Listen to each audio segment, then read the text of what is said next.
All right, guys, here's an update. I don't know, it's so close. I don't know if you can see it, but so here's the turbos. Let me scoot this way. Everything's clocked and ready to go. These are oil and coolant. First, let's start with the oil. So here, I got the improved racing oil cooler delete. So I have 90s going up here. This is dash 10. 90s go up and loop around and then come down into here. Can you guys see that? There you go.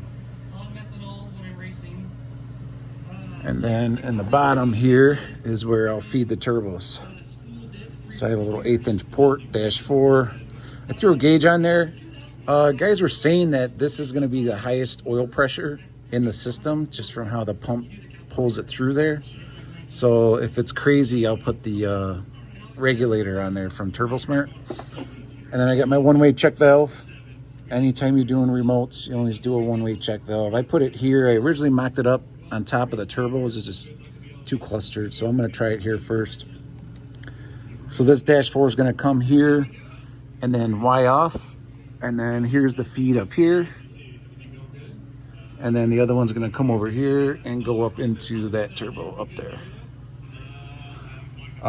Dash 10 drains. These are DMS Racing, low profile. It's about 2 inches lower than just the dash 1090 hose end. Keep everything tight to the bottom of the car. This one's going to come over here. This one comes over here. And then on my little mock-up sump, this one's going to go here like that into this hose. And then this one is going to go there over to that hose. And then the drain, here's my mock-up here.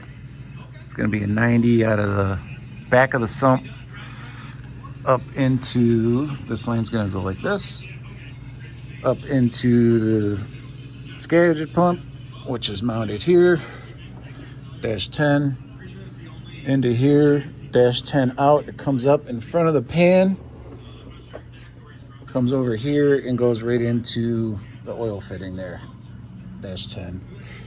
Now, I did it this way. It's not any lower than the car, but the sump, this pump is the lowest part of the oiling system, which you want. And my little mock-up oil tank down here is going to be perfect.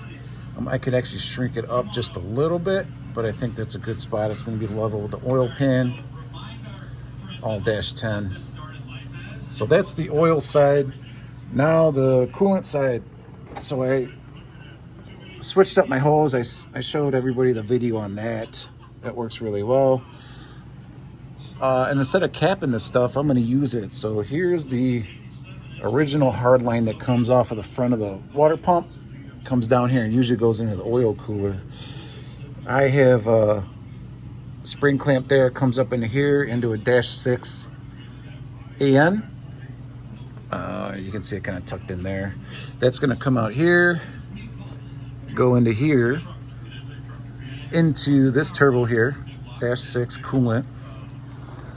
Then it's going to come out of this turbo here, down into this 45 here, swoop into this valley here, come up into this dash 6 there,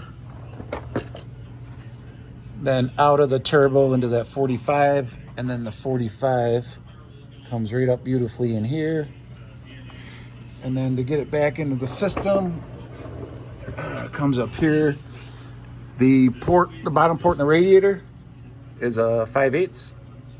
So I just took that and did dash 6, and that's going to be the return. So there's my coolant. I think that's going to work really nice, and it cleans up any of the auxiliary radiators. I got rid of those. I don't think I really need them, but if I need to put them back in, I can always put them back in. But yeah, that's how it works. Everything's kind of mocked up. I can get to the, I wanted to be able to change my oil and not have to remove anything, so that's going to be nice there. And it's tucked up. I might have to trim that aluminum brace on the bottom just for this oil pump here. That's fine. I'll just do a little cut and trim that and be able to bolt that back up.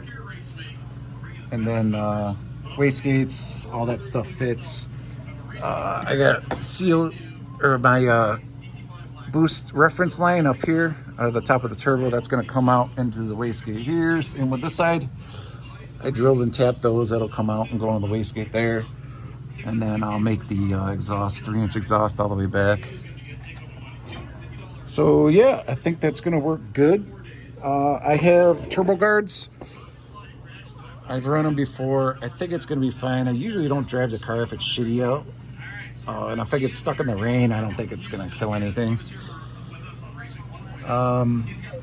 If I ever do change away from the oil turbos and go with like the Comp or the VS Racing, the oilless turbos, I could get rid of all this shit. And then I really could put a filter on here. But I'm not sure about that. This side I definitely can right now. This side, because I wanted to mount the pump close and low, I can't put a nice, cold air intake and build one there. I know some people mount the pump, you can tuck it almost anywhere because it does have suction. This is the extra pump. Motion sells these. I like it here for now. I think that's going to be fine. Compact. Everything's going to work.